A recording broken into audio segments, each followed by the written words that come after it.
Hey everybody, back again, and today we're going to be taking this busted old pair of tongs that I made forever ago and make a back scratcher. This is just a piece of steel in the scrap pile that I can put to use for this project to save me some of my better steels for other projects. So we're going to go ahead and heat this up first, cut it off right here with the hot cut at the forge, and then I'll get started on showing you how to make this type of back scratcher. So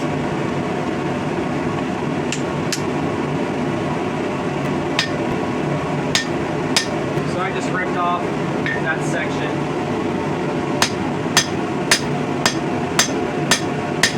Because it was a little bit uneven. The other side of the reins were kind of getting in the way for me. There we go, that's much cleaner. Now I'm just going to go ahead and section off this end bit here.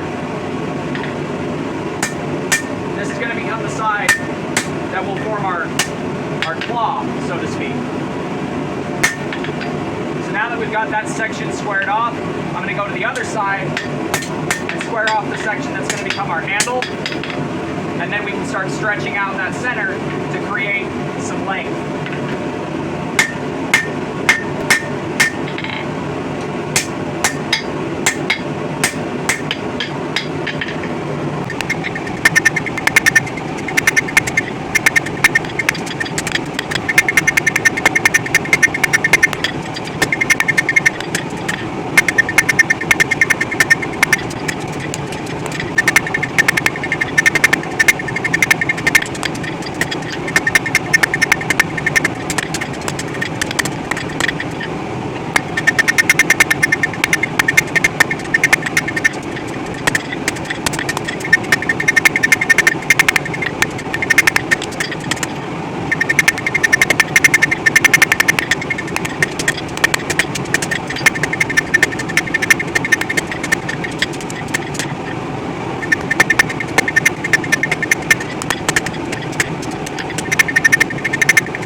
Things up a little more, get things a little bit more even.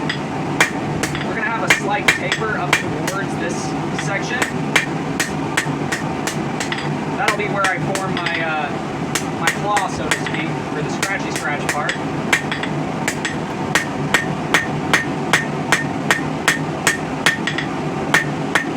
I'm also going to clean up the bar, get it nice and evenly tapered and evenly square all the way down.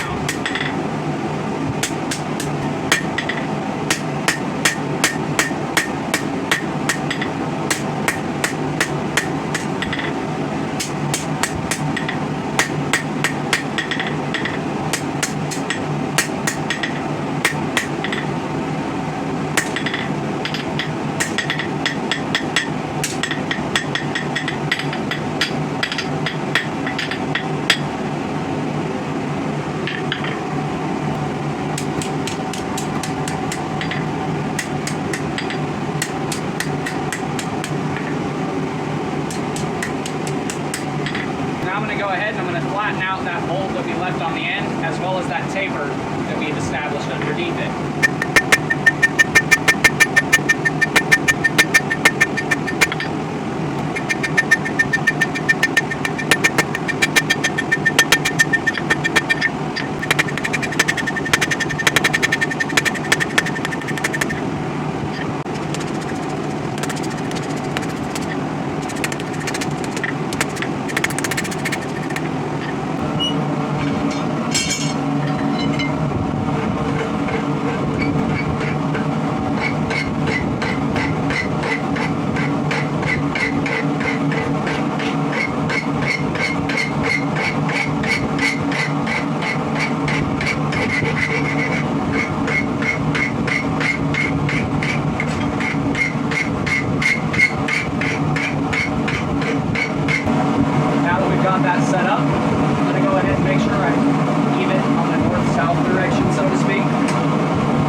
everything back out.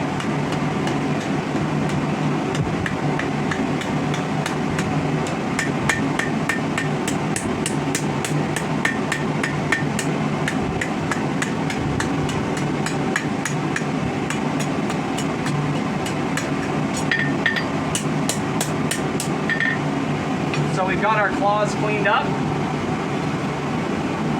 Got our little claw handle here to shape.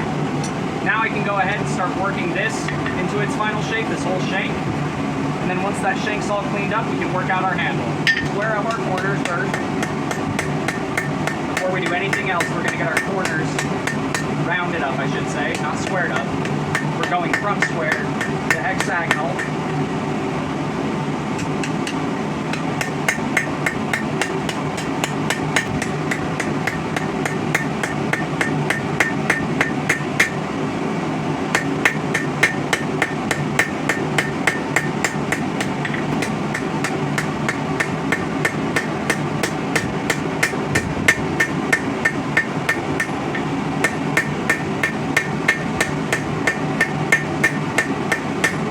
Was thinking about using my rounding die, but I think I'm going to leave this shank on this hexagonal, just because I think it's going to look a little bit more aesthetically pleasing as a hexagonal rather than a round.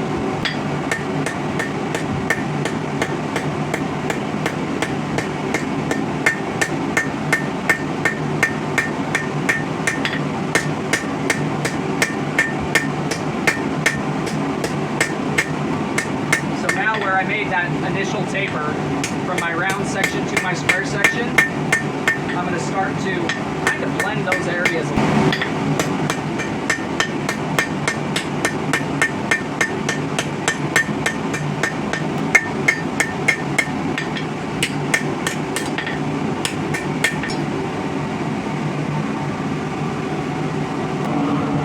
Now I'm just going to add some twists, as I so often do, to my work. I am a guy who likes twists. If you haven't noticed already, I like twists.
Got about a 20-inch-ish back scratcher here with some reverse twists in it, just for aesthetic reasons. Our bar does taper, and we've got a nice knob at the end for a decent grip handle, give you a decent purchase on it. These scratchers aren't exactly super sharp, but they're enough to give you a good scratch without tearing with your skin. And this sucker is ready to rock and roll straight out of the forge. So that's a complete little back scratcher. So yeah, that's how we make our nice little back scratcher. Got some nice clean teeth on here for scratching. There's not any super rough spots that are going to tear up your back or whatever you scratch with this. It's got a nice forward, very, very, very subtle forward cant to it, just to help, you know, get those hard to reach areas, so to speak. We got those nice, real pretty reverse twists running through that handle, and then we've got a nice knobby end for our handle there that's not sharp or blunt or hard to use or anything like that. Looks pretty fancy. And I just so happen to have an itch that this is able to get perfectly, so. Our little back scratcher is all complete. If you guys like the video, do me a favor, do that thing right there. Until next time, God bless, stay sharp out there. If you're looking for a custom hand-forged object, sword, knife, axe, jewelry, whatever, probably have something like that over on Mancy's store. Link will be at the end of the video. Until next time, stay safe out there.